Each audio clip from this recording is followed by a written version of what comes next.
A pleasant day, everyone. We are the group IVE and we will be presenting the Gagnes 9 event of instruction. I'm Angel A. Mitra and our topic is all about the Gagnes 9 events of instruction. This was developed by Robert M. Gagne, an educational psychologist in 1965. The main purpose of this model is to provide a step-by-step guide for effective teaching and learning. According to Gagne, students learn better when instructions is organized into specific steps or events. This event helps teachers get the attention of students, guide them in learning, and make lesson more meaningful and engaging. Now, let us move on to the Gagne's 9 events of instruction. These are the steps that help improve the teaching and learning process. For the first event, our next reporter will discuss it further. I'm Glendel Bolaño-Guerre, and now I will be discuss to you the gain attention.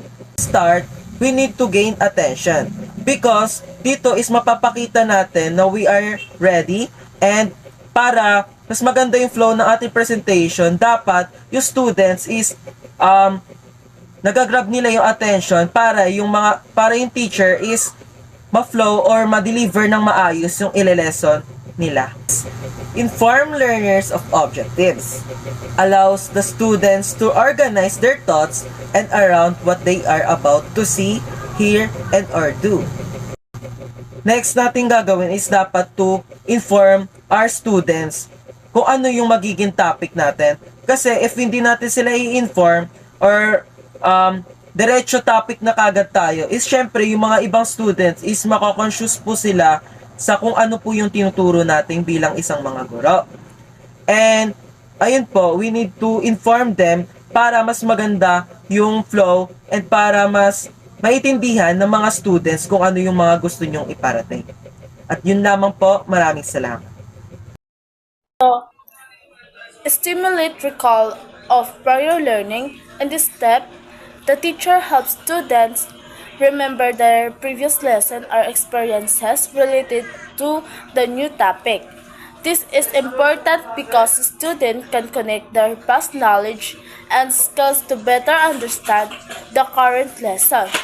Teachers may ask questions, review past activities, or related previous discussion to the new topic. Through this process, learning becomes easier and more meaningful for students. Present content. The teacher introduced the new lesson clearly and properly. Different teaching methods can be used such as lectures, readings, activities, projects, and multimedia presentation. The lesson should be explained in the smallest part to avoid confusion and help students remember the information more easily. This step also allows learners to participate and receive feedback on their work. Good morning everyone. My name is Princess Padihinog and I will discuss the provide learning guidance and elicit performance. When we say provide learning guidance is ito yung magbibigay ng instruction sa teacher kung paano gagawin yung task. Kasama dito yung step-by-step rubric para alam ng mga student kung paano sila gigradean. For example is may bagong project na pinagawa si teacher.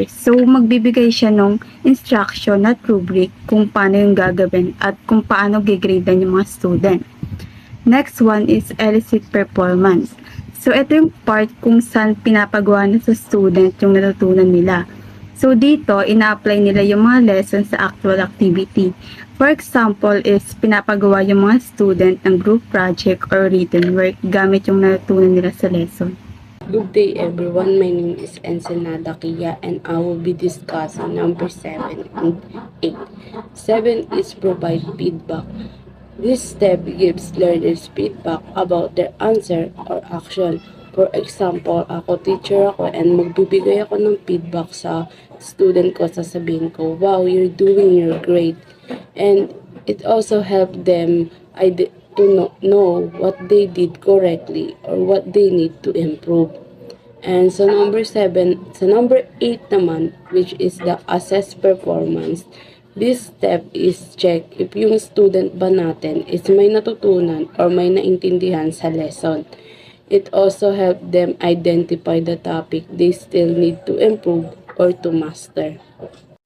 Lastly, the ninth event is enhance retention and transfer to the job. So in this part, students are encouraged to apply what they learned to real-life situations and personal experiences. This helps them remember the lesson better and use their knowledge in the future. For example, teachers can give essay, projects, or activities where students connect the lesson to their own experiences. So in this way, they learn becomes more meaningful and practical.